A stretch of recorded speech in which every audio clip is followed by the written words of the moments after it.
आप लोग जो है अपने एम को बहुत ही आसानी से अचीव कर सकते हैं। हमारा भी सर फक्र से जो है ऊंचा हो जाए। Hello dear student, Shubham class में आप सभी का बहुत बहुत स्वागत है। मैं संजीव सर। तो स्टूडेंट, आज के इस वीडियो में हम आपका अगला चैप्टर वेब ऑप्टिक्स, ठीक है, स्टार्ट करने वाले हैं, जो कि आपके पार्ट 2 का जो है चैप्टर नंबर 10 है। और इस चैप्टर में सबसे जो इम्पॉर्टेंट टॉपिक है वहीं से हम इसको स्टार्ट कर रहे हैं। सबसे इम्पॉर्टेंट टॉपिक है आपका व्यतिकरण। अगर हम लाइट की बात करें तो लाइट को जो है इसके पहले वाले चैप्टर में यानी चैप्टर नंबर 9 में, ठीक है, हम रेज यानी किरण के रूप में लेकर स्टडी किए थे। तो लाइट के को रेज मानकर यानी एक किरण मानकर सारी स्टडी जो है इसके पहले वाले चैप्टर में की गई थी। और इस चैप्टर में क्या किया जाएगा कि लाइट को एक वेव के रूप में यानी तरंग के रूप में मानकर स्टडी की जाएगी। और तरंग, जब हम लाइट को यानी प्रकाश को तरंग के रूप में लेकर चलते हैं तो उसके साथ क्या घटनाएं होती हैं, कौन कौन सी घटनाएं घटित होती हैं, जिसमें से आपका सबसे इम्पॉर्टेंट और मेन घटना है व्यतिकरण की घटना, ठीक है। इसको इंग्लिश में इंटरफेरेंस कहते हैं। तो स्टूडेंट, चलिए सबसे पहले हम बात करते हैं इंटरफेरेंस की। ये बहुत ही इंपॉर्टेंट टॉपिक है, ठीक है। इंटरफेरेंस जो है आपके वेब ऑप्टिक्स का बहुत ही इंपॉर्टेंट टॉपिक है, ठीक है। इस टॉपिक को आप बहुत ही ध्यान से समझिएगा। हालांकि इस टॉपिक में थोड़ा सा मैथमेटिकल टर्म है, कैलकुलेशन है, ठीक है, जिसको ये समझ लीजिए कि आज के इस वीडियो में आपके इस टॉपिक का मैथमेटिकल पोस्टमार्टम भी किया जाएगा, ठीक है। तो बहुत ही ध्यान से देखिएगा। चलिए सबसे पहले समझते हैं कि व्यतिकरण की घटना होती क्या है। कि जैसे मान लीजिए एक ही माध्यम में जब दो तरंगे, और ऐसी दो तरंगे जिनकी आवृत्ति भी क्या होती है, सेम होती है, यानी कहने का मतलब है कि एक ही माध्यम में एक ही आवृत्ति की दो तरंगे जब एक साथ एक ही दिशा में चलती हैं तो इनके अध्यारोपण से, अध्यारोपण का मतलब होता है इनके मिलने से, मेल जोल बढ़ाना, ठीक है। तो इनके अध्यारोपण से माध्यम के अलग अलग बिंदुओं पर इनकी परिणामी तीव्रता जो है वो कहीं अधिकतम होती है तो कहीं न्यूनतम होती है। और प्रकाश के इसी घटना को क्या कहते हैं, व्यतिकरण कहते हैं, ठीक है। प्रकाश तरंगों की इसी घटना को व्यतिकरण कहते हैं। और जिन स्थानों पर इसकी परिणामी तीव्रता मैक्सिमम होती है उसको समपोषी व्यतिकरण कहते हैं। और जिस स्थानों पर परिणामी तीव्रता न्यूनतम होती है उसे विनाशी व्यतिकरण कहते हैं। तो चलिए उसको जो है डायग्राम से समझते हैं। तो देखिए, जैसे मान लीजिए हमारा ये कोई एक तरंग निकल रही है इस तरीके से, ठीक है। ये हमारी पहली तरंग गई और ये हो गई हमारी दूसरी तरंग। हमने एक ही माध्यम लिया है, ठीक है, एक ही माध्यम लिया। ये हमारी तरंग y1 हो गई और ये हमारी तरंग क्या हो गई, y2 हो गई। देखो, दो अलग अलग तरंगे हैं और एक ही माध्यम में इनकी आवृत्ति का मतलब होता है ये दूरी दोनों में सेम होना चाहिए। हालांकि थोड़ा सा ज़्यादा कम दिख रहा है तो इसको ज़्यादा कम मत करो भाई, आप लोग थोड़ा सा सेम कर लीजिए, ठीक है, इसको ज़्यादा कम मत कीजिए, ठीक है। तो ये दूरी दोनों तरंगों में सेम होनी चाहिए, आवृत्ति का मतलब यही है। और इसकी जो पीक है, ठीक है, ये इसकी पीक होती है। इसकी पीक कितनी मैक्सिमम ऊंचाई तक जा रहा है, इसी को क्या बोलते हैं, आयाम बोलते हैं, ठीक है। ये इसका आयाम है और ये इसका आयाम है। ध्यान से समझिएगा, बहुत अच्छे से समझ में आ गया, एकदम मक्खन की तरीके से, ठीक है, कहीं कोई दिक्कत नज़र नहीं आएगी। इसके आयाम को हम मान लेते हैं A1 है, इसका आयाम मान लेते हैं A2 है। तो अब ध्यान से देखिए, एक ही माध्यम में दो तरंगे और ऐसी दो तरंगे जिनकी आवृत्ति भी सेम है जब एक साथ जो है एक दिशा में संचरित होती हैं तो इनके अध्यारोपण से, यानी ये तरंगे अगर मिल रही हैं, इन तरंगों के अध्यारोपण से क्या हो जाएगा, इनकी तीव्रता किसी बिंदु पर मैक्सिमम हो जाएगी और किसी बिंदु पर न्यूनतम हो जाती है, ठीक है। अब देखो, ये दोनों तरंगें अलग अलग थीं, इन दोनों को जब हमने मिलाया, इसका पॉजिटिव इसका पॉजिटिव, दोनों मिले और दोनों की तीव्रता और बढ़ गई। दोनों की तीव्रता क्या हो गई, और बढ़ गई। अरे सिंपल सी बात है, जैसे देखो कोई एक गाड़ी है, गाड़ी या कुछ भी मान लो, कोई एक, ठीक है, इसको एक लोग धक्का दे रहे हैं तो कि जितनी स्पीड पकड़ेगी, अगर हम दो लोग धक्का दे दें एक ही डायरेक्शन में तो थोड़ा और तेज बढ़ेगी ना।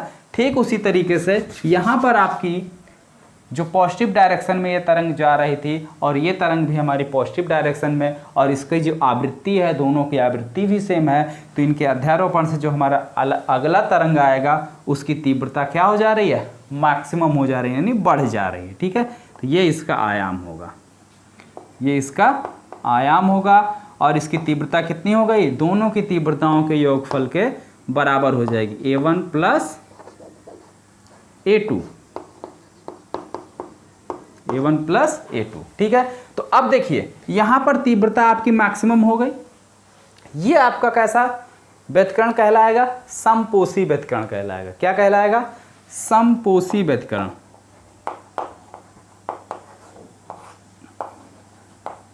समपोषी व्यतिकरण। ठीक है, अभी डेफिनेशन हम लिख देंगे, आप लोग घबराइए नहीं, बस ध्यान से समझते रहिए। ये आपका क्या होगा, समपोषी व्यतिकरण। लेकिन अब देखिए ये आपकी दूसरी तरंग है, यहां पे दूसरी तरंग थोड़ा सा अलग हम ले लेते हैं। ठीक है, दूसरी तरंग को हम थोड़ा सा अलग मान लेते हैं। अब ये तरंग, ठीक है, अलग दिशा में संचरित हो रही है, ये। ठीक है, देखो एक तरंग ये, एक तरंग ये दोनों तरंग संचरण की इनकी जो दिशाएं हैं वो अलग अलग हैं। ये स्टार्टिंग पॉइंट इसका कहां से हो रहा, पॉजिटिव डायरेक्शन से, और इसका क्या हो रहा है, नेगेटिव डायरेक्शन से। जब इनका अध्यारोपण होगा, जब ये दोनों तरंगें आपस में एक दूसरे से मिलेंगी, तो इसका जो रिजल्टेंट आएगा, अगर मान लीजिए ये आपका A2 जो है 10 है और ये आपका जो है A3 जो है ये आपका अगर 8 है, तो इसका रिजल्टेंट कितना आएगा, पॉजिटिव की 2, यानी बहुत ही स्मॉल है इससे। ठीक है, हालांकि और कम बनेगा, और कम कर देते हैं। ठीक है, तो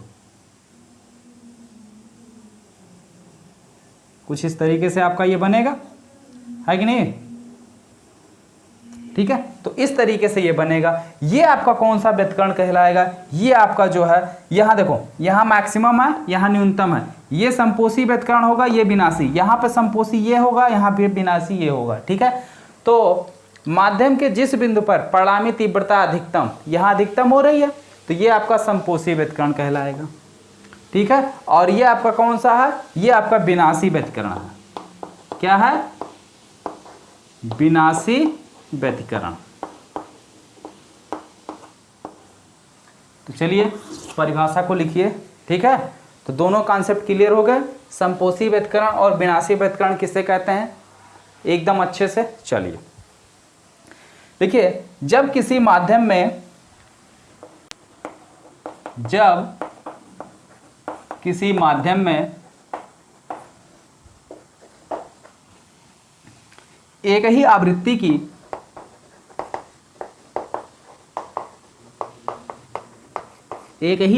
की दो तरंगे एक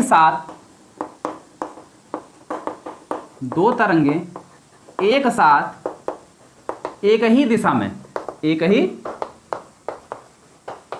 दिशा में चलती हैं, तो इनके अध्यारोपण से,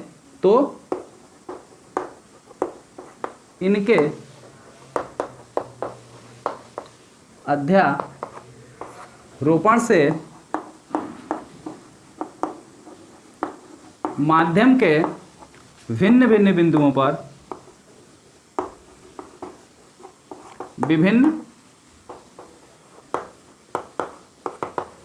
बिंदुओं पर इनकी परिणामी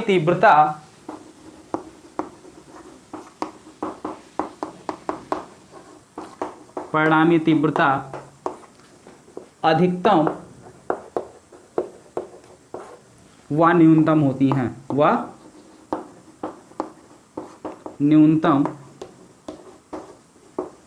होती हैं। प्रकाश के इस घटना को क्या कहते हैं, या तरंगों की इस घटना को हम क्या कहते हैं, व्यतिकरण कहते हैं। और जिस बिंदु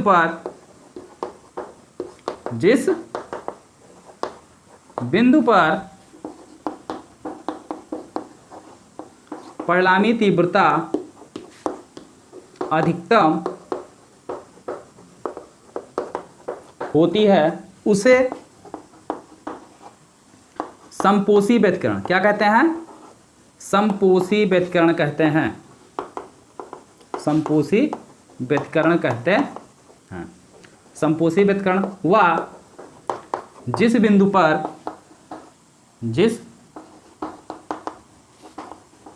पर न्यूनतम होती है उसे विनाशी व्यतिकरण कहते हैं। उसे क्या कहते हैं? विनाशी व्यतिकरण कहते हैं। ओके स्टूडेंट, तो ये आपके व्यतिकरण की डेफिनेशन है, जिसमें हमने संपोषी व्यतिकरण क्या होता है और विनाशी व्यतिकरण क्या होता है दोनों को, ठीक है, डिस्क्राइब किया। चलिए अब जो है पोस्टमार्टम करते हैं, यानी मैथमेटिकल विश्लेषण, गणितीय विश्लेषण। ठीक है, चलो हेडिंग लगाओ, गणितीय विश्लेषण। अब इसमें जो है हम करेंगे क्या, जो आपकी ये परिणामी तीव्रता यहाँ पे देख रहे हो क्या निकल के आई है, मैक्सिमम निकल के आई, यानी A1 + A2। अगर यहाँ पर इसकी परिणामी तीव्रता को हम क्या ले लें, यहाँ पे पहली तरंग इसको मान लें और दूसरी ये मान लें, तो इसकी जो रिजल्टेंट आया है ये तीव्रता हमारी क्या हो गई है, A1 - A2 आया है ना। तो अब ये A1 - A2 और A1 + A2 ये आया कैसे है, इसी को हमें एनालिसिस करना है। ठीक है, इसी को क्या करना है, एनालिसिस करना है, इसको प्रूफ करके दिखाना है कि नहीं ऐसे होता है। क्योंकि फिजिक्स जो है आपकी एक ऐसी ब्रांच है जिसमें जो भी घटनाएं आपके डेली लाइफ में घटित होती हैं उसी का हमें अध्ययन करना होता है। बस हमें समझना है कि घटनाएं हमने देखी कहाँ या कहाँ देखने को मिलती हैं। ठीक है, तो चलिए हेडिंग लगाइए, गणितीय विश्लेषण।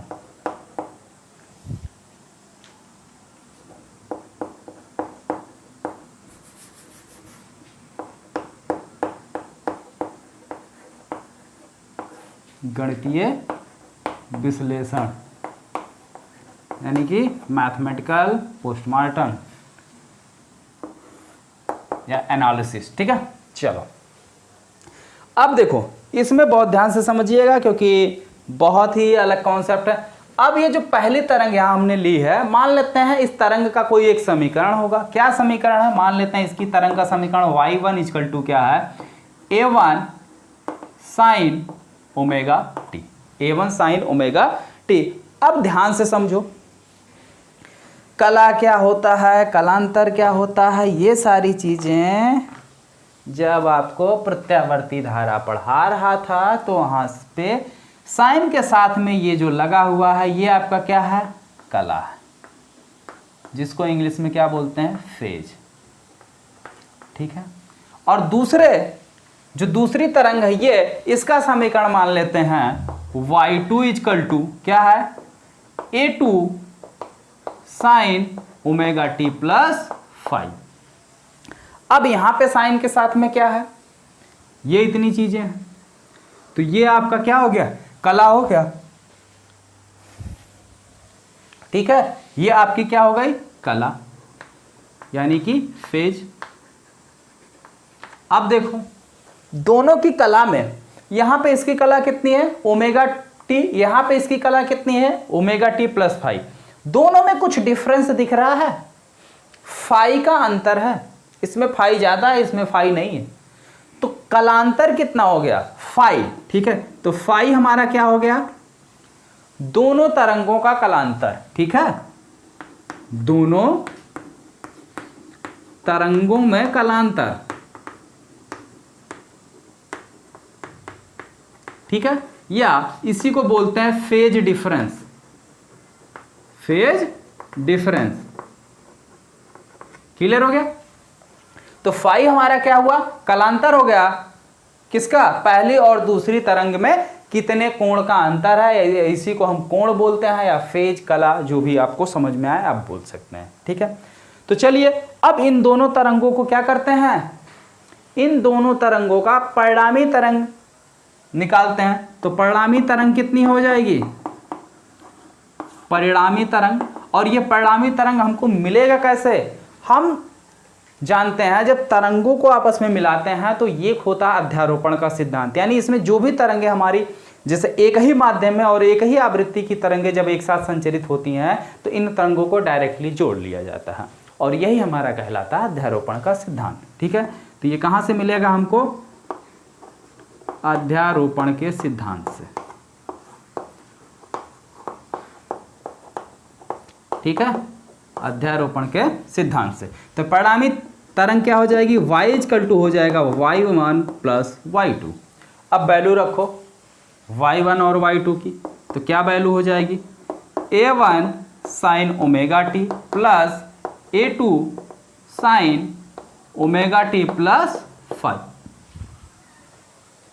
ठीक है, साइन ओमेगा टी प्लस 5। अब देखो यहीं से थोड़ा मैथ स्टार्ट हो रहा है। ठीक है, तो बाय वाले जरा ध्यान दीजिएगा, एक फार्मूला होता है साइन a प्लस बी बराबर क्या होता है? Sine A cos B plus sine B cos A. ठीक है, ये एक फार्मूला होता है, मैथ वालों को तो पता होना चाहिए। और बाय वाले जरा ध्यान दीजिएगा, फार्मूला कोई नया नहीं है, बहुत पुराना फार्मूला है। तो इस फार्मूले के अकॉर्डिंग यहाँ पे देखिए, ये फार्मूला अगर हम अप्लाई करें तो ए की जगह हमारा क्या है? ओमेगा टी है, और दूसरी बात फाई की जगह क्या है? बी है। ठीक है, तो वो फार्मूला हम यहाँ पे अप्लाई कर दे रहे हैं। तो जब फार्मूला हमने यहाँ पे अप्लाई किया तो क्या मिल जाएगा? a1 sine omega T plus a2, इसकी जगह क्या हो जाएगा? Sine omega T cos phi plus cos omega T sine phi. ये मिला। अब जरा ब्रैकेट ओपन करो, a1 sine omega T plus a2 sine omega T cos phi plus a2 sine phi. कोई दिक्कत नहीं, किसी को भी 2 × 3 3 × 2 कोई फर्क नहीं पड़ता। ठीक है, तो कोई पाप नहीं हो रहा, किसी को भी पहले आगे लिख सकते हो कास ओमेगा टी। यहाँ तक चीज़ें समझ में आ गई।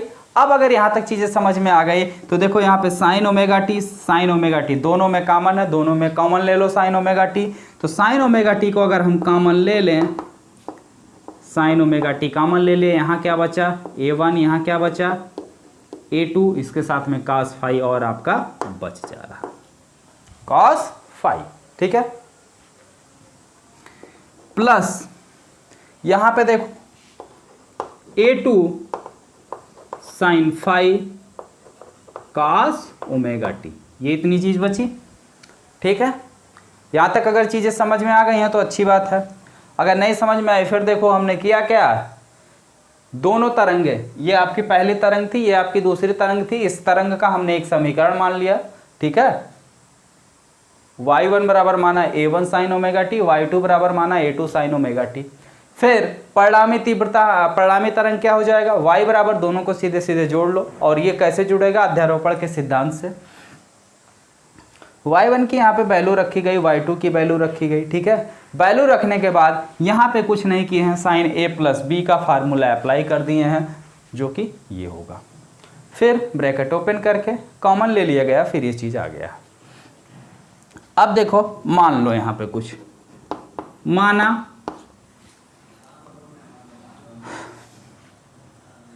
a1 plus a2 cos phi बराबर मान लो। ठीक है, a1 plus a2 cos phi बराबर कुछ मान लो, मान लेते हैं हम a cos थीटा। क्या मान लेते हैं? a cos theta, r cos theta, जो भी आपको समझ में आए मान सकते हैं। तो मान लो हम मान लेते हैं a cos थीटा। तो a1 plus a2 cos phi बराबर मान लिए a cos थीटा, या r cos थीटा मान लो। ठीक है, जो भी आपको अच्छा लगे, r फॉर रिजल्टेंट हो जाएगा। ठीक है, चाप टूट गया, और cos थीटा मान लिए, और a2 साइन फाई बराबर मान लो a2 साइन फाई बराबर मान लो r साइन थीटा। ठीक है, तो ये चीज़ मान लिया गया। अब देखो थोड़ा सा आप लोग इसको नोट कर लीजिए, ऊपर हम मिटाएंगे, ठीक है, क्योंकि इसको नहीं मिटाना चाह रहे हैं।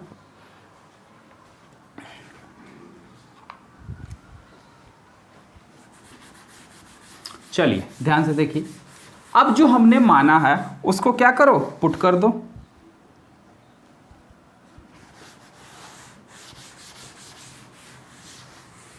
ठीक है, हाँ, अगर भाई कोई नहीं नोट कर पाया होगा, थोड़ा सा वीडियो पीछे करके आप लोग देख लीजिएगा और फिर नोट कर लीजिएगा, फिर ध्यान से देखिएगा।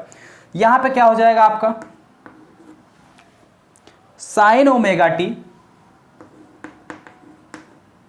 साइन ओमेगा टी, इसकी जगह क्या मान लिए हो, आर कॉस थीटा, प्लस इसकी जगह क्या मान लिए हो, आर साइन थीटा, अरे भाई फाई नहीं है, थीटा, ठीक है, आर साइन थीटा, और क्या बच रहा है, कॉस ओमेगा टी। अब दोनों में कुछ कॉमन दिख रहा है, आर कॉमन दिख रहा है, आर को निकालो बाहर, आर को कॉमन ले लिया गया। यहां क्या मिला, sign omega T cos theta plus sine theta cos omega T. अब जरा फिर से पिछले फार्मूले पे जाओ इस पे, तो यहां पे जब हम देख रहे हैं sine A cos B, sine B cos A, तो इक्वल टू क्या हो जा रहा है, sine A plus B.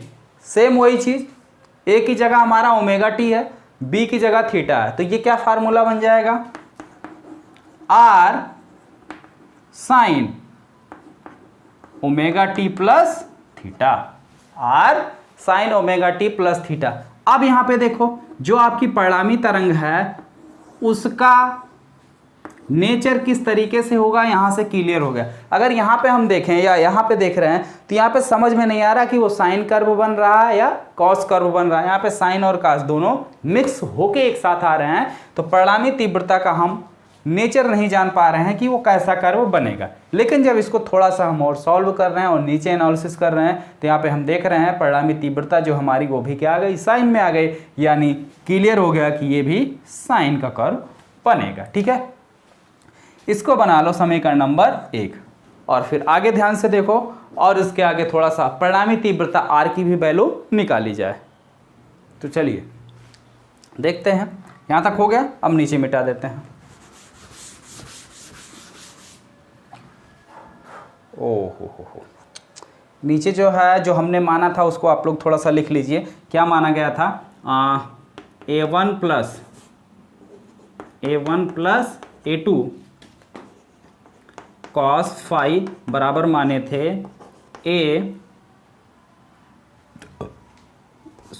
Are cos theta, और दूसरा आपका माना गया था A2 साइन फाई बराबर आर साइन थीटा। ठीक है, ये दोनों चीजें आपकी मानी गई थी।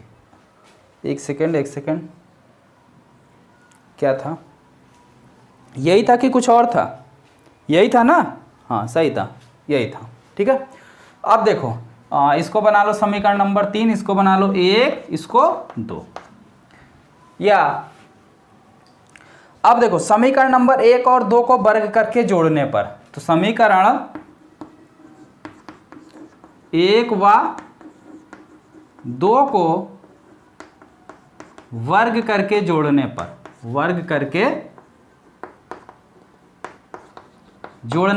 तो वर्ग करके अगर हम इनको जोड़ते हैं तो हमको क्या मिलेगा, इस साइड वर्ग करो, इस साइड वर्ग करोगे तो क्या मिलेगा, A1 square plus A2 square cos square phi plus 2A1 A2 cos phi. ठीक है, इसको plus A2 square sine square phi, दूसरी साइड मिलेगा equal to R square cos square theta plus R square sine square theta. ठीक है, इसमें से अगर आप आर स्क्वायर कॉमन लोगे तो हो जाएगा cos square theta plus sign square theta, और इसकी वैल्यू कितनी हो जाएगी 1, तो यानी इस साइड आ रहा सीधे सीधे क्या, आर स्क्वायर, इसको मैंने लिख लिया। ठीक है, इस साइड को पहले लिख लिया, तो आर स्क्वायर इधर आएगा। कैसे? दोनों में से अगर आर स्क्वायर कॉमन लोगे इस तरीके से, तो अब यहाँ से आर हट जाएगा और इसकी वैल्यू कितनी होगी? 1 होगी। ठीक है, यहाँ पे देखो, इस पे जो अंडरलाइन कर रहे हैं, a2 कॉमन दिख रहा, a2 स्क्वायर कॉमन दिख रहा है, तो बचेगा क्या? Cos square theta plus sign square theta, इसकी वैल्यू हो जाएगी 1। तो आएगा क्या कुल मिला के? a1 square plus a2 square, चलो कॉमन लेके दिखा देते हैं। ठीक है, a2 स्क्वायर कॉमन ले रहे हैं जो हमने अंडरलाइन किया यहाँ से, तो यहाँ बचेगा आपका cos स्क्वायर 5, यहाँ पर बचेगा क्या? a2 बाहर हो गया है, तो बचेगा sine square 5 plus 2a1 a2 cos 5। ठीक है, अब क्या हो जाएगा आपका? ये a1 square plus a2 square, ठीक है, इसकी वैल्यू 1 हो गई, plus 2a1 a2 cos 5। Clear हो गया? ठीक है, ये आपका आया क्या? R square. तो आर इक्वल टू क्या बनेगा यहाँ से? ये आपका आ गया आर स्क्वायर, तो इम्प्लाइज आर इक्वल टू क्या हो जाएगा? Under root a1 square plus a2 square plus 2a1 a2 cos 5। ये है क्या? a1 a2 क्या है? आपका आयाम है, और r क्या है? परिणामी आयाम है। तो यानी इसका जो रिजल्टेंट आयाम होगा, परिणामी आयाम होगा, यहाँ पे दो कंडीशन हो रहा। समपोषी व्यतकरण के लिए a1 प्लस a2 आ रहा, विनाशी के लिए a1 माइनस a2 हो रहा। ठीक है, अब इसी में हम दोनों कंडीशन अप्लाई करते हैं। इसका आयाम अगर अधिकतम होगा, आयाम यहाँ पे देखो, अगर आयाम अधिकतम होगा यानी मैक्सिमम होगा, तब हमको मिलेगा कौन सी कंडीशन? समपोषी व्यतकरण। और दूसरी बात, अगर विनाशी व्यतकरण होगा तो आयाम क्या होगा? मिनिमम होगा। ठीक है, तो समपोषी व्यतकरण के लिए आयाम क्या होगा? अधिकतम होगा। हेडिंग डालेंगे समपोषी व्यतकरण के लिए आयाम, तो समपोषी व्यतकरण के लिए आर का मान क्या होगा?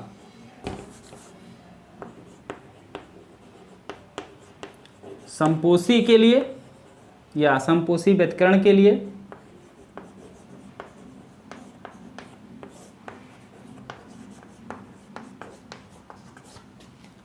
आर क्या हो जाएगा? मैक्सिमम होगा। आर का मान क्या होगा? मैक्सिमम होगा। ठीक है, यहाँ तक नोट कर लीजिए, ऊपर मिटाने वाले हैं। ठीक है, यहाँ से आपको समपोषी और विनाशी यही दोनों कंडीशन दिखाएंगे, और इसके बाद समपोषी और विनाशी में और भी चीज़ें हमको क्या करनी है? एनालिसिस करनी है। वो सारी एनालिसिस जो है हम लोग कल करेंगे। आज फिलहाल देखेंगे मैक्सिमम a1 प्लस a2 कैसे आ रहा, a1 माइनस a2 कैसे आ रहा। नोट हो गया?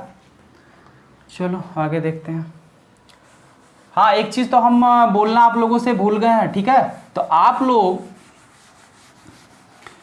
जिस बच्चे को, आज मंडे है, ठीक है, तो आज मंडे है, तो जिस बच्चे को हमसे कोई क्वेश्चन पूछना होगा, चाहे वो आपका सिलेबस से रिलेटेड हो, ठीक है, या हमारी कुछ थोड़ी पर्सनल लाइफ से रिलेटेड हो, या फिर आप उस अपने एम के बारे में कुछ अगर बताना चाहते हैं, तो भी जो है आप किस डिस्ट्रिक्ट से हैं, आपका क्या नाम है और आपका एम क्या है, आपका क्वेश्चन क्या है, ये सारी चीज़ें आप कमेंट बॉक्स में आज और कल 2 दिन के कमेंट बॉक्स में, ठीक है, सोमवार और मंगलवार दोनों दिन के कमेंट बॉक्स में आप लोग अपने अपने कमेंट्स कीजिए, और बुधवार को हम आपके सारे कमेंट्स का जवाब देंगे। बुधवार को कोई अलग से लेक्चर नहीं होगा, केवल हमारे और आपके सवालों और जवाबों का आंसर मिलेगा। ठीक है, जो आपने क्वेश्चन किया रहेगा उसका जो है आंसर मिलेगा। कि जैसे सपोज कर लो कि आपका क्वेश्चन है कि सर हम अपनी तैयारी को किस तरीके से करें कि हम जो है 95 पा जाएं, या किसी का क्वेश्चन ऐसा भी है सर हमें जो है एनडीए की तैयारी करनी है, या किसी का क्वेश्चन ऐसा भी होगा सर हमें बीएचयू का एंट्रेंस निकालना है। तो ये सारे अलग अलग टाइप के क्वेश्चन आप लोगों के हो सकते हैं। तो देखते हैं किसका क्या क्वेश्चन है। ठीक है, तो सभी लोग अपने अपने क्वेश्चन को जो है कमेंट कीजिएगा आज और कल के वीडियो में। आंसर जो है कब मिलेगा? परसों के वीडियो में। ठीक है, परसों का मतलब बुधवार को। तो चलिए, और जितने भी स्टूडेंट देख रहे हैं वीडियो को फटाफट लाइक कर दीजिए। हालांकि आप लोगों ने शनिवार के वीडियो में कमेंट्स किया था, मुझे बहुत अच्छा लगा कि आप लोग जो है कोई बच्चा डांस करना चाहता है, तो कोई इंडिया के लिए क्रिकेट खेलना चाहता है, तो कोई जो है आईआईटी निकालना चाहता है। तो सारे बच्चों के अलग अलग कमेंट्स थे, अलग अलग डायरेक्शन थे, बहुत अच्छा लगा आप लोगों के, ठीक है, इस एम को देखकर। और आप लोग मेहनत करेंगे इसी तरीके से, जिस तरीके से हम आपकी तैयारी भी करवाएंगे, तो आप लोग जो है अपने एम को बहुत ही आसानी से अचीव कर सकते हैं। और जब आप लोग अपने एम को अचीव करेंगे और कभी बाय द वे कहीं भाई दुनिया गोल है, ठीक है, कहीं ना कहीं मुलाकात हो ही सकती है, तो कहीं जब मुलाकात होगी तो बताओगे सर हमने जो है आपसे पढ़ा है आपके यूट्यूब चैनल से, तो थोड़ा सा हमारा भी सर फ़क्र से जो है ऊंचा हो जाएगा, ठीक है। हमारे पढ़ाए हुए बच्चे बताइए आज यहाँ मतलब वेल से सेटल हैं, अच्छे से जॉब कर रहे हैं, अच्छी तरक्की कर रहे हैं, तो थोड़ा सा हमारा भी जो है सीना चौड़ा हो जाएगा और सर जो है फ़क्र से ऊँचा हो जाएगा। तो चलिए आगे बढ़ते हैं। समपोषी व्यतकरण के लिए मैंने कहा कि इसको मैक्सिमम होना चाहिए और सारी चीज़ें यहाँ पे देख रही हैं आप, कांस्टेंट चीज़ें हैं, वेरिएबल केवल आपका cos फाई है। तो अधिकतम मान के लिए cos फाई, मैक्सिमम के लिए cos फाई की वैल्यू कितनी हो सकती है? +1, ठीक है। cos का अधिकतम वैल्यू कितना होता है? +1, और +1 होता किस पे? 0 की वैल्यू, 2 पाई की वैल्यू, 4 पाई की वैल्यू, 6 पाई की value, up to so on dot dot 2n pi, ठीक है। तो ये सारी जो वैल्यू होती हैं इस पर आपकी कॉस क्या होती है? पॉजिटिव होती है। तो चलिए तब परिणामी तीव्रता आपकी कितनी हो जाएगी? r बराबर अंडर रूट, इसकी जगह कितना 1, तो हो जाएगा a1 square plus a2 square plus 2a1 a2। भाई cos फाई की जगह 1 हो गया, ये आया क्या? Under root a1 plus a2 का होल स्क्वायर। तो r इजकल टू क्या मिल गया? अंडर रूट हट जाएगा, होल स्क्वायर है, तो a1 प्लस a2, ठीक है। तो देखो भाई समपोषी व्यतकरण में आयाम हमारा कितना निकल के आ गया? a1 plus a2। क्लियर हो गया? चलिए अब थोड़ा सा देखते हैं विनाशी व्यतकरण के लिए।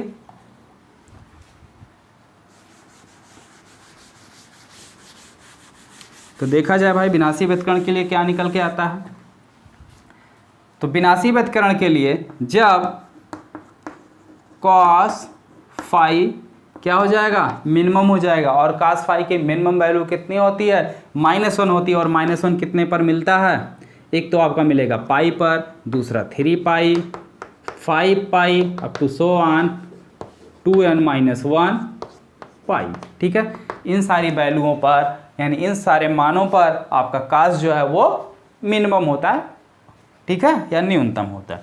तब परिणामी तीव्रता आपकी कितनी हो जाएगी? r बराबर